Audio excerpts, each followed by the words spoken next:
Why would I tell this story so publicly? After all, it's embarrassing. And I'm terrified.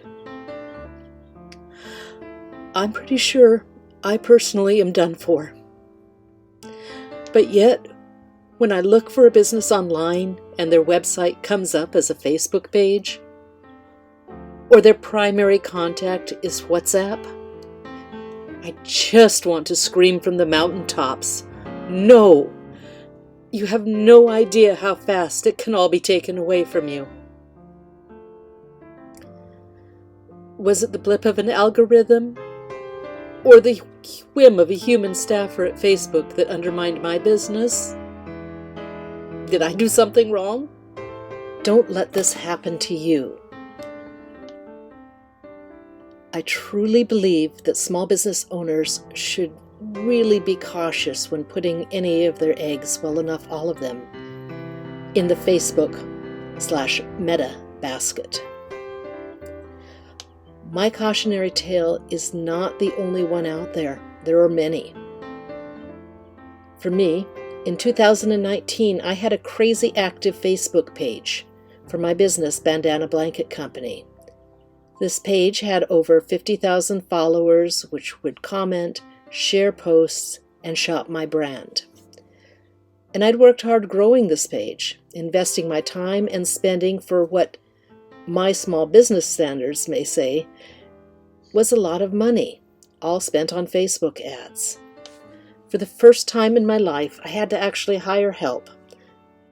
I even closed down a separate graphic design business, which was doing okay, but I wanted to give all my time to this rapidly growing Bandana Blanket Company store. By the end of the summer, I was secure enough to make the decision to sell my home, buy an RV, and work from the road while traveling.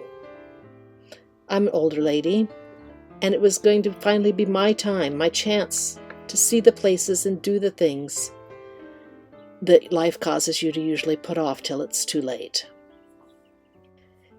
In January of 2020, I climbed into my RV and headed south from Vegas to Arizona, then onward to California.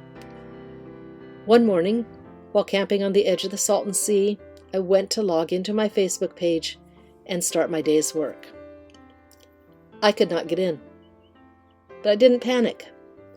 This had happened a couple times in the past, so I followed my usual routine of uploading yet another copy of my ID, and yet again explaining that I had both a birth name and a pen name from my time as a writer. Then, as before, I set about waiting a couple days to log in and regain control of my account. But it never happened.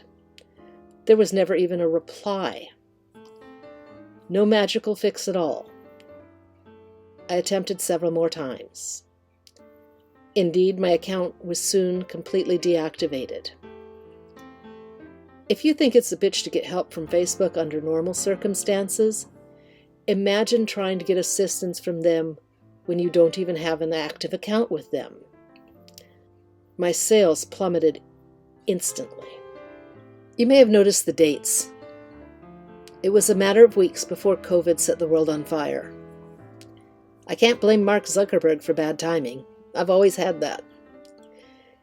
And honestly, at that time, I was just more worried about losing contact with my friends and family, not being able to track their lives, share virtual hugs, and try to understand how other people were feeling in order to process my own. I was utterly alone in a time when online relationships via social media were the only relationships we could have. Naively, I must have thought at some point I would get back into my page. Meantime, I camped. And I waited. Alone. Twice over the following year, I managed to set up a new personal Facebook page, only to have it quickly deactivated. Still, never knowing why. As an older, quieter, introverted type, I'd just spent a life raising a son, writing books, and rescuing animals. It's not like I was pushing to move vast quantities of weapons or paying for my Facebook advertising budget in rubles. What had I done wrong? Spoiler, I still don't know. Meantime, without my bandana company page, the sales just kept declining. After the 1-year anniversary of my Facebook management, I just had a feeling, and I tried one more time to join. That is the Facebook page I have now. Previously, my personal page had 4,000 friends from my time as a travel writer. I now have 70, but that's okay. However, the loss of my business page was taking its toll. I had been living off of savings, and money was getting low. So now back on Facebook, I began reaching out to them in an attempt to connect my new personal page with my old business page. More amazingly, I seemed to actually be connecting with humans. I really felt there was hope. We went back and forth with them requesting IDs, proof of this and that, store ownership, domains, previous bank info used, PayPal, etc. Verifying I was the owner of the actual Facebook page in question. I can't really recall just how many of these things they asked for, but at one point they even confirmed that they knew I was really me. Better still, they admitted that Bandana Blanket Company page was mine. Yet, they still wanted more. The games continued. I jumped through hoop after hoop. I would repeatedly promptly reply with whatever requests they had.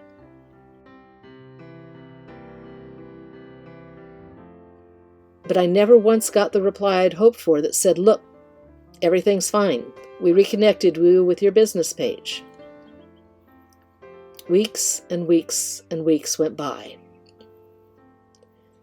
The stress of the year of COVID, loss of business, my careening towards a financial wall, it all mixed up with the ups and downs of having my hopes crushed over and over again. Next came a request for some techie video thing of a live screen. I had no idea how to do that until about 3 days ago, requiring an old email from a domain, neither of which I even had access to anymore.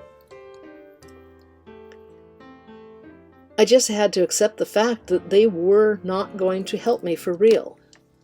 My past investments with Facebook meant nothing. They could not give a shit about my life or my business, it seemed.